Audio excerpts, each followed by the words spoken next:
Yes, इसमें बता रहे हैं श्लोक संख्या 14 में क्या, जो निपट मूर्ख है, जो मनुष्यों में अधम है, जिनका ज्ञान माया द्वारा हर लिया गया है, तथा जो असुरों की नास्तिक प्रकृति को धारण करने वाला है, ऐसे दुष्ट मेरे शरण ग्रहण नहीं करते।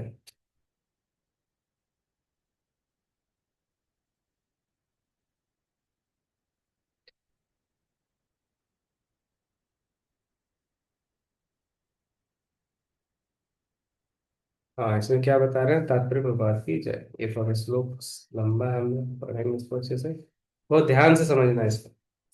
ये देखेंगे तो हम लोग पूरा सारांश निकल जाएगा, भगवान का अस्तित्व के बारे में चर्चा है।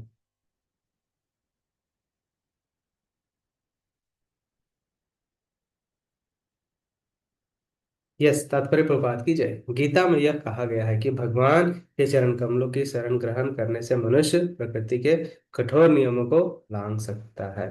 फिर से, भगवत गीता में यह कहा गया है कि श्री भगवान के चरण कमलों की शरण ग्रहण करने से मनुष्य प्रकृति के कठोर नियमों को लांघ सकता है। यहाँ पर यह प्रश्न उठता है कि तो फिर विद्वान, दार्शनिक, वैज्ञानिक, व्यापारी, शासक तथा जनता के नेता सर्वशक्तिमान भगवान कृष्ण के चरण कमलों की शरण क्यों नहीं ग्रहण करते हैं? बड़े बड़े जन नेता विभिन्न विधियों से विभिन्न योजना बनाकर अत्यंत धैर्य पूर्वक जन्म जन्मांतर तक प्रकृति के नियमों से मुक्ति की खोज करते हैं, किंतु यदि वह मुक्ति भगवान के चरण कमलों की शरण ग्रहण करने मात्र से संभव है, तो ये बुद्धिमान तथा श्रमशील मनुष्य इस सरल विधि को क्यों नहीं अपनाते? बोल रहा है, अगर हम लोग आसानी से सब नियम पालन करेंगे तो हम लोग क्या कर सकते, मुक्त हो सकते हैं। तो फिर लोग क्यों नहीं ग्रहण करते हैं? क्या है? तो यहाँ बता रहे हैं भगवान कि गीता इसका उत्तर अत्यंत स्पष्ट शब्दों में देती है कि समाज के वास्तविक विद्वान नेता तथा ब्रह्मा, शिव, कपिल, कुमारगण, मनु, व्यास, देवल, असित, जनक, प्रहलाद, बलि तथा उनके पश्चात मध्वाचार्य, रामानुज, श्री चैतन्य तथा बहुत से अन्य विद्वान, श्रद्धावान दार्शनिक, अन्य श्रद्धावान दार्शनिक, राजनीतिक, शिक्षक, विज्ञानी, वैज्ञानी आदि हैं, जो सर्वशक्तिमान परम पुरुष के चरणों में शरण लेते हैं। किंतु जो लोग वास्तविक दार्शनिक, वैज्ञानिक, शिक्षक, प्रशासक आदि नहीं हैं, किंतु भौतिक लाभ के लिए ऐसा बनते हैं, वे परमेश्वर की योजना, यह पथ को स्वीकार नहीं करते। उन्हें ईश्वर का कोई ज्ञान नहीं होता। वे अपनी सांसारिक योजना बनाते हैं और संसार की समस्याओं को हल करने के अपने व्यर्थ प्रयासों के द्वारा स्थिर को और जटिल बना लेते हैं। चूंकि भौतिक शक्ति इतनी बलवती है, इसलिए वह नास्तिकों की अवैध योजनाओं का प्रतिरोध करती है और योजना आयोजकों के ज्ञान को ध्वस्त कर देती है। नास्तिक योजना निर्माताओं को यह यहाँ पर दुष्कृतिन कहा गया है, जिसका अर्थ है दुष्ट जन। कृति का अर्थ पुण्यात्मा होता है। नास्तिक योजना निर्माता कभी कभी अत्यंत बुद्धिमान और प्रतिभाशाली भी होते हैं, क्योंकि किसी भी विराट योजना के लिए, चाहे वह अच्छी हो या बुरी, बुद्धि की आवश्यकता होती है। लेकिन नास्तिक की बुद्धि का प्रयोग परमेश्वर की योजना का विरोध करने में होता है। इसलिए नास्तिक योजना निर्माता दुष्कृति कहलाता है, जिससे सूचक होता है कि उसकी बुद्धि तथा प्रयास उल्टी दिशा की ओर है। तो यहाँ पे बहुत कुछ बताएं, तो हम थोड़ा सा 3-4 पैराग्राफ हो गया, तो एक बार उसको थोड़ा सा देख लेते हैं। क्या बता रहे हैं पहला में, कि अगर जानते हैं क्या कि भगवान का जो चरण कमल को शरण ग्रहण करता है, तो मनुष्य प्रकृति कठोर नियमों से लांघ सकता है। जो इतना समस्या है, वो समस्या को लांघ सकता है। लेकिन यहाँ पर कितना बड़े बड़े लोग हैं, लेकिन फिर भी वो लोग भगवान को नहीं मानते हैं, है ना? वो लोग भी, क्या लोग को, ये लोग उसको भी खबर रहता है, लेकिन वो लोग ये चीज को नहीं मानते। तो बोल रहा है भगवत गीता है, उनके उत्तर स्पष्ट देता है कि अगर ये लोग जानते हैं कितना आसानी से हम लोग इसको पार कर सकते हैं, तो लोग क्यों नहीं ग्रहण करते हैं? पूरे समाज में वास्तविक विद्वान नेता, ये जो भी है वगैरह वगैरह वगैरह, ये है।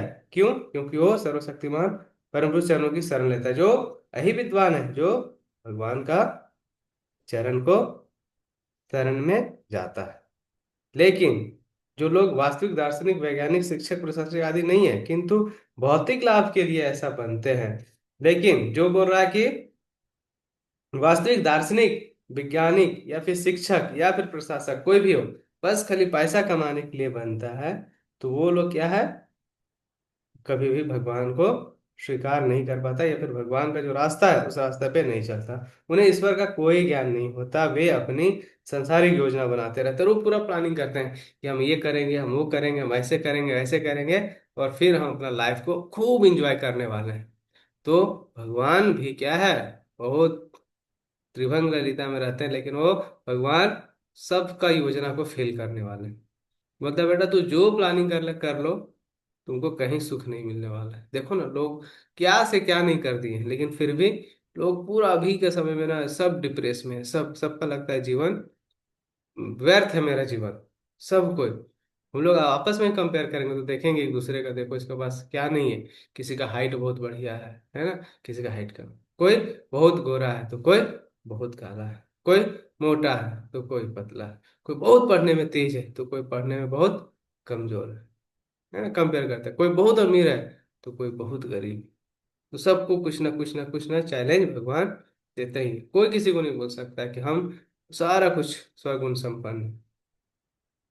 और जो भगवान को एक्सेप्ट ना करके इस योजना पे लगा रहता हो कि कैसे हम अपना जो है खूबसूरती को बढ़ाएं, और जो भी अपना धन को बढ़ाएं, या फिर और वगैरह वगैरह वगैरह चीजों को हम कैसे साम दाम दंड भेद से हम लोग उसको अचीव कर सकते हैं, अगर ये सोचता है, तो भगवान भी उसको क्या अलग अलग पासा फेंकते हैं और उसको नचाते रहते हैं दिन भर इधर से उधर।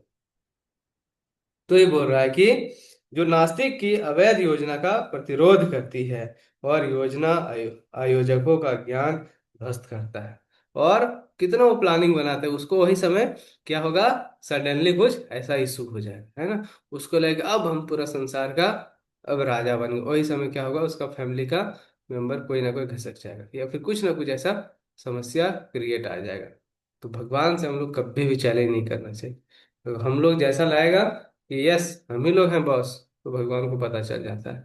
भगवान फिर क्या होता है नचाने में। अभी जो हम लोग तीन गुण वाला जो देखें, कौन सा गुण, रजो और तमो गुण, इसमें जो प्रभावित रहता है उसको क्या होता है, बहुत ज्यादा संघर्ष होता है। इसीलिए हम लोग उठ के सतोगुणी से भी उठ के हम लोग को भक्ति वाला स्टैंडर्ड में लेके जाना है। तो ही बोल रहा है कि जो बुद्धि तथा प्रयास उल्टी दिशा की ओर रहते हैं, जो जितना ऐसा प्लानिंग करेगा कि मेरा एक होने के बाद मेरा समस्या दूर, तो उसको और उल्टा दिशा भगवान लेके जाते हैं, उसका समस्या और बढ़ता जाता है। गीता में यह स्पष्ट कहा गया है कि भौतिक शक्ति परमेश्वर के पूर्ण निर्देशन में कार्य करती है। क्या बोल रहा है कि जो भौतिक शक्ति, ये जो संसार है, ये क्या भगवान का निर्देशन से सब कुछ कार्य करती है। भगवान किनको दिए हैं, दुर्गा देवी को ये सारी चीज दिए हैं कारभार। उसका कोई स्वतंत्र प्रभुत्व नहीं है, और कोई भी फ्री नहीं है कि हमको जो मन करेगा वो करेंगे और हम जैसा चाहेंगे वैसे। तो यहाँ पे लोग चाहेगा कभी हमको दुख, कोई नहीं खोजेगा कि हमको दुख चाहिए, लेकिन ना चाहते हुए भी सबको दुख भोगना पड़ता है, कोई उसका उपाय नहीं। जिस प्रकार छाया पदार्थ का अनुसरण करती है, जैसे जिस प्रकार प्रकाश छाया पदार्थ का अनुसरण करते हैं, जैसे हम लोग का जो शैडो है, हम लोग को शैडो को कभी छोड़ सकते हैं? कितना स्पीड तुम भागो, तुम्हारा पीछे जो परछाई हो वो लगा रहेगा। यही इसी का एग्जाम्पल दिया, मतलब उसका कोई स्वतंत्र प्रभुत्व नहीं था। जिस प्रकार छाया पदार्थ अनुसरण करती है, उसी प्रकार यह शक्ति भी कार्य करती है। तो भी यह भौतिक शक्ति अत्यंत प्रबल है, और नास्तिक अपने अनि अनिश्वरवादी स्वभाव के कारण यह नहीं जान सकता कि वह किस तरह कार्य करती है, ना ही वह परमेश्वर की योजना को जान सकता। मोह तथा रजो एवं तमोगुण में रहकर उसकी सारी योजना उसी प्रकार ध्वस्त हो जाती है, जिस प्रकार भौतिक दृष्टि से विद्वान, वैज्ञानिक, दार्शनिक, शासक तथा शिक्षक होते हुए भी हिरण्यकशिपु तथा रावण की सारी योजना ध्वस्त हो गई थी। जिस प्रकार हम लोग देखते हैं ना, हिरण्यकशिपु, हिरण्यकशिपु के जब पावरफुल देखेंगे ना, उनका योजना बाप रे तो सुपर ब्रिलियंट। वो भगवान को भी डिफीट कर दिए थे, कह ना ब्रह्मा जी को भी फंसा दिया था, है ना, ब्रह्मा जी फंस गए थे उसे। रावण, रावण का देखो ऐश्वर्य, एकदम इंद्र भी तरसता था उनका ऐश्वर्य से देख के। लेकिन क्या हुआ, भगवान के सामने उनका चला, भगवान चुटकी में ही सारा ध्वस्त कर दिया। ये दुष्कृति या दुष्ट चार प्रकार के होते हैं जिनका वर्णन नीचे दिया गया। कौन कौन भगवान का शरण में नहीं लेते? पहला होता है मूढ़, वे जो कठिन श्रम करने वाले भारवाही पशुओं की भांति निपट मूर्ख होते हैं। वे अपने श्रम का लाभ स्वयं उठाना चाहते हैं, अतः वे भगवान को उसे अर्पित करना नहीं चाहते हैं।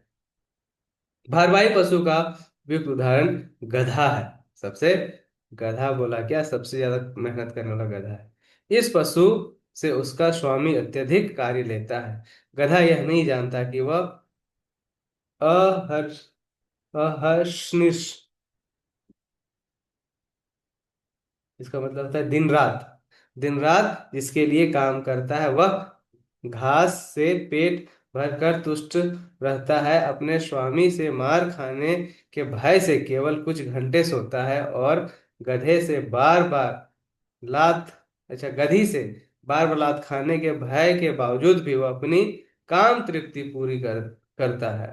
कभी कभी गधा कविता करता है और दर्शन बघाड़ता है, किंतु उसके रेंगने से लोगों की शांति भंग होती है। ऐसे ही दशा में सकाम कर्मियों की है, जो यह नहीं जानता कि वे किसके लिए कर्म करते हैं, वे यह नहीं जानते कि कर्म यज्ञ के लिए है। बहुत अच्छा एग्जाम्पल है मूढ़, मूढ़ यहाँ पे मूर्ख को बोला है। मूर्ख जो, इसको बोला जो खूब खटता है, खूब खटता है और उसको फिर फाइनली क्या मिलता है? कुछ नहीं, खूब खट रहा है दिन भर और उसका खाने के लिए समय नहीं, तो मूर्ख ही कहा जाता है। इस प्रकार गधा, गधा क्या है, खूब अपना मालिक को संतुष्ट करने के लिए खूब खटता है, लेकिन और फिर फाइनली गधा को क्या मिलता है? दो चार घास खाने के लिए। और गधा ही सोचता है कि मेरा मालिक नहीं रहता तो तुमको कहाँ से मिलता है घास खाने का। तो वो मूर्ख है, उसको पता नहीं कि वो आराम से जंगल में जाके इस तरह का घास का फैक्ट्री है, जंगल में घास पूरा भरा हुआ है संसार में। लेकिन उसको लगता है गधा को क्या, कि हमको खाना कहाँ से मिलेगा, तो हम मालिक के लिए ईमानदारी से जितना खटाएगा उतना खटाएंगे।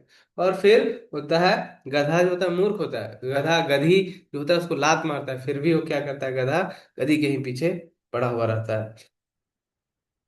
और गधा को फिर लगता है क्या, कि देखो हम कितना सुंदर गाते हैं, कितना सुंदर नाचते हैं, कितना, और ये अपना आवाज करता है ढेचू ढेचू, और उसके कारण क्या होता है, पब्लिक उसको बहुत मार मारता है फिर। लेकिन फिर भी क्या, गधा को एहसास नहीं होता, कंटिन्यू गधा करता है। तो यह गधा का सेंस आदमी से एग्जाम्पल दिया गया हुआ है।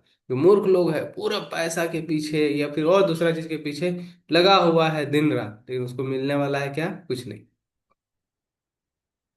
ऐसे लोगों को जो अपने द्वारा उत्पन्न कर्मों के भार से दबे रहते हैं, प्रायः वह कहते हैं, सुने जाते हैं कि उनके पास अवकाश कहाँ, कि वे जीव को अमरता के विषय में सुने। बोलता है क्या, उसके पास टाइम नहीं है भगवान के बारे में सुनने, भगवगीता का करने, बोलते टाइम नहीं, एकदम नहीं, नहीं बहुत बहुत बिजी है ना, ये है वो है लो, तो इसी का मूर्खता के बारे में बता रहा था। अवकाश कहाँ, कि वे जीव की अमरता के विषय में सुने। ऐसे मूड के लिए नश्वर भौतिक लाभ ही जीवन का सब कुछ होता है, भले ही वे अपने श्रम फल में एक अंश का ही उपभोग कर सके। पूरा पूरा खट रहा है ना, लाखों रुपया कमा रहा है, लेकिन क्या है, उसके पास समय नहीं है खाने को पीने का, फिर हेल्थ इशू है, फिर भी वो नहीं मानेगा, फिर भी वो क्या, पैसा को इकट्ठा करने में लगा रहेगा, अपने जीवन को सफल बनाने के लिए कार्य नहीं करेगा। कभी कभी वे लाभ के लिए रात दिन नहीं सोते, भले ही उनके आमाशय में व्रण हो जाए या अपच हो जाए, वे बिना खाए ही संतुष्ट रहते हैं। वे माया मायामय मायामय स्वामियों के लाभ हेतु अहर्षणी काम में व्यस्त रहते हैं, अपने असली स्वामी से अनभिज्ञ रहकर वे मूर्ख कर्मी माया के सेवा में व्यर्थ ही अपना समय गंवाते हैं। और क्या होता है, अपना जो उसका मालिक है उसको दिन रात उसके पीछे लगा हुआ कि कैसे उसको हम खुश करें, है ना, और काम करे और काम करे और काम करे और काम करे, और कंटिन्यू ये उसके पीछे लगा हुआ रहता है।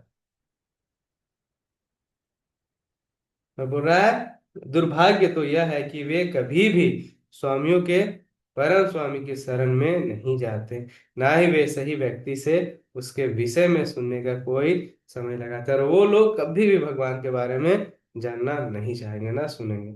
जो सूकर विष्ठा खाता है वह चीनी तथा घी से बनी मिठाई की परवाह नहीं करता। उसी प्रकार मूर्ख कर्मी इस नश्वर जगत की इंद्रियों को सुख देने वाले समाचारों को निरंतर सुनता रहता है, किंतु संसार को गतिशील बनाने वाले शाश्वत जीवित शक्ति प्राण के विषय में सुनने में तनिक भी समय नहीं लगाता। बोल रहा है जो सुअर विष्ठा खाता है ना, सुअर जो गंदगी खाता है, उसको क्या समझ में आएगा, हलवा पूड़ी खीर पनीर घी। हाँ, उसको उसको परवाह भी नहीं करेगा, छोड़ो उसको, वो अपना विष्ठा ही में व्यस्त रहेगा। और उसी प्रकार मूर्ख कर्मी इस नश्वर जगत की इंद्रियों को सुख देने के लिए समाचार को निरंतर सुनता रहता है। किसी किसी को होता है, बड़ा इंटरेस्ट लगता है न्यूज़पेपर पढ़ना, दुनिया में क्या चल रहा है नहीं चल रहा है, और उसी में लगा हुआ रहता है। किंतु संसार को गतिशील बनाने वाले शाश्वत जीवित शक्ति जो प्राण है उसके विषय में सुनने का तनिक भी समय नहीं लगता। वही है मूर्ख का पहचान, है ना, अपना इंद्रिय को तुष्टि में लगा हुआ है बस। लेकिन जो जरूरी है हमारा जीवन के लिए, है ना, उसके विषय में वो कभी भी चर्चा नहीं करना चाहता है, न करता है।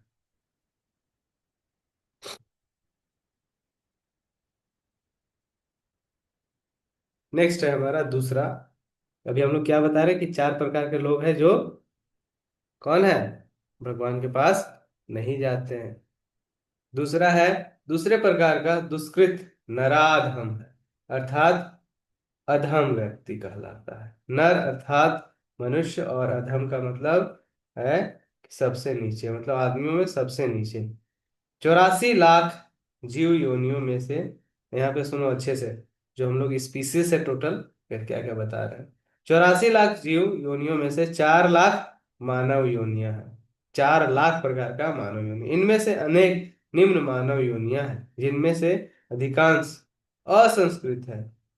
सभ्य मानव योनियां वे हैं जिनके पास सामाजिक राजनीतिक तथा धार्मिक नियम है।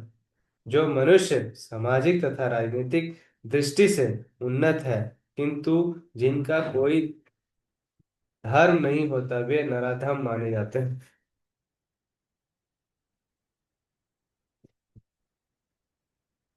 ठीक है।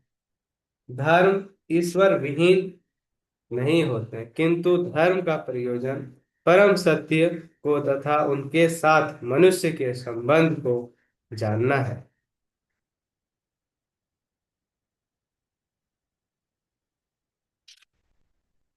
क्या बोल रहा है, सभ्य मानव योनियों में वे हैं जिनके पास सामाजिक राजनीतिक तथा धार्मिक नियम हैं। जो मनुष्य सामाजिक तथा राजनीतिक दृष्टि से उन्नत है, किंतु जिनका कोई धर्म नहीं होता, वे नराधम मानते, जो कोई धर्म को पालन ही नहीं करता है ना, उसको नराधम।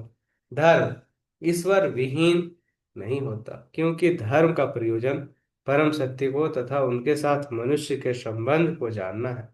गीता में भगवान स्पष्ट कहते हैं कि उनसे परे कोई भी नहीं और वे ही परम सत्य है।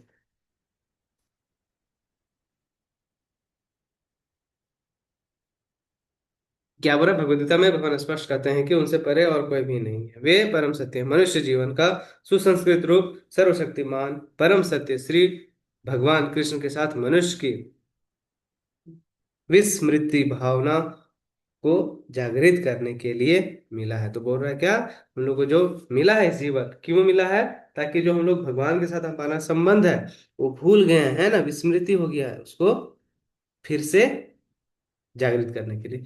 जो इस सुअवसर को हाथ से जाने देता है वही नराधम है, और ये मौका को जो छोड़ रहा है वो ये क्या है, नराधम है। शास्त्रों से पता चलता है कि जब बालक माँ के गर्भ में अत्यंत असहाय रहता है, जो हम लोग सबको, हम लोग भी क्या होंगे, हम लोग भी अपना माँ के गर्भ में थे, वो समय क्या होता है, बहुत मुश्किल है।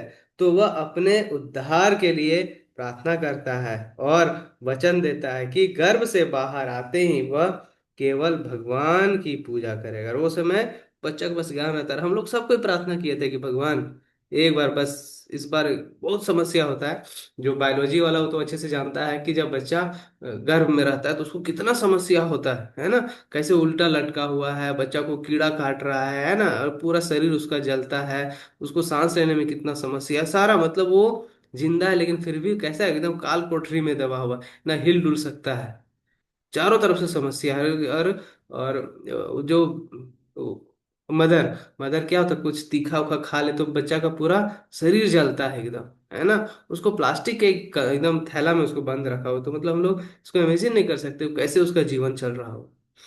और पूरा कीड़ा काटते रहता है बच्चा का, है ना, पूरा एकदम काट काट के एकदम उसका प्रतिक्षण मरता रहता है बच्चा। वही समय वो प्रार्थना करता है, कि वचन देता है भगवान से कि जैसे हम इस गर्भ से बाहर निकलेंगे, केवल भगवान आपका पूजा करेंगे। संकट के समय ईश्वर का स्मरण प्रत्येक जीवन का स्वभाव है। सब हम लोग भी संकट में होता है तो हम लोग सबसे पहले भगवान का नाम लेते हैं, अरे भगवान बचाइए, है ना। सबका मुंह से निकलता हो, हम लोग देखते होंगे, चाहे बच्चा हो चाहे बूढ़ा वगैरह वगैरह। क्योंकि वह ईश्वर के साथ सदा से संबंधित है। क्यों? क्योंकि हम लोग बचपन से सभी, हर समय हम लोग भगवान के साथ संबंध है, इसीलिए हम लोग पहले हम लोग क्या निकलता है, हे भगवान ऐसे बोलते हैं। किंतु उद्धार के बाद बालक जन्म पीड़ा को और उसी के साथ अपने उद्धारक को भी भूल जाता है। और लेकिन जैसे बच्चा फिर माँ के गर्भ से निकलता है और सब भूल जाता है, क्या समस्या हुआ क्या नहीं हुआ, क्योंकि वह माया में वशीभूत हो जाता है। फिर धीरे धीरे क्या होता है, वो माया में वशीभूत हो जाता है और वो समस्या यही आ जाता है। यह तो बालकों के अभिभावकों का कर्तव्य है कि वे उसे सुप्त दिव्य भावना मृत को जागृत करें। तो वो उसका माता पिता को क्या है, रिस्पॉन्सिबिलिटी है कि बच्चा को फिर से गाइड करें, है ना। तो माता पिता का भी गाइड है और टीचर का भी गाइड। तो ये जैसे पता चल जाता है, फिर हम लोग को क्या करना चाहिए, सेम टू सेम। इसलिए देखते हैं हम लोग, अगर छोटा बच्चा को थोड़ा सा भक्ति देते हैं ना, उसका इतना स्पीड से उसका प्रभाव पड़ता है ना, कहना ही नहीं, तुरंत वो, क्योंकि पता है वो शुरू से क्या था, भगवान के साथ ही कनेक्ट था। और अगर बचपन में मिल गया तो उसका कनेक्टिविटी टूटा नहीं, वो कंटिन्यू लाइफ लॉन्ग बहुत जल्दी सीख जाएगा। लेकिन थोड़ा सा एज हो जाने के बाद भक्ति बारे में बताएगा तो उसको लगेगा अरे ये सब क्या है, कुछ नहीं, फालतू चीजें। और जैसे जैसे उम्र बढ़ेगा एक्सेप्ट नहीं करेगा। जैसे हम लोग का माता पिता हो, एक्सेप्ट करना बहुत मुश्किल हो जाएगा, वो लोग मान ही नहीं सकता है। क्यों?